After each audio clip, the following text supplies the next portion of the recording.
Hi guys, I have just built this Intel NUC and I have enabled memory tearing. It's still running version 8 and memory tearing you enable it by running these 4 commands. The first one is this one, ESX system kernel set memory tearing, and then you'll see we have, there you go, 318 GB.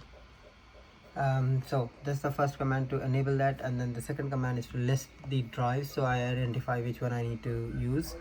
The first one is SSD, or basically it's a hard drive but it's a slim version. It's running on this particular NUC. It's at the bottom of this. And then the second one is the 4 TB SSD NVMe. This is the one which we are using to convert to NVMe.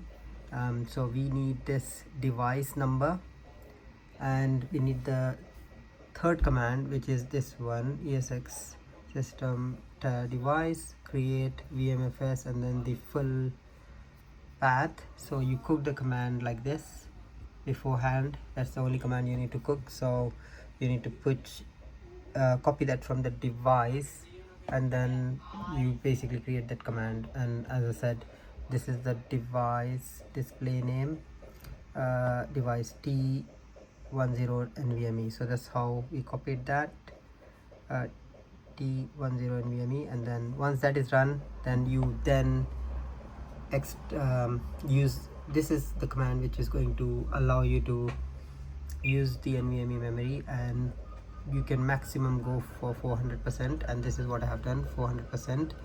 And then you reboot, and then as you can see here, now we have got, when it was booting it was showing 64 GB, and now it is 318.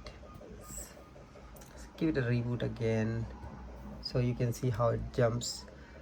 Reboot. So let's have a quick look. So first time you reboot, you'll see it as well that it is originally 64 GB. So this is again my Intel NUC tall version, which basically has a hard disk and NVMe.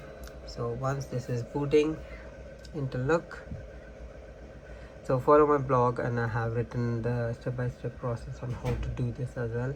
So it's booting ESX. You can do the same in version 9.1 as well, which is a big relief, because considering how the memory prices have gone up exponentially these days, it is a big relief, yeah. So to have that tiering, you can see it's 63 GB. When it boots, it still picks up the original memory which it has, which is 63 GB memory.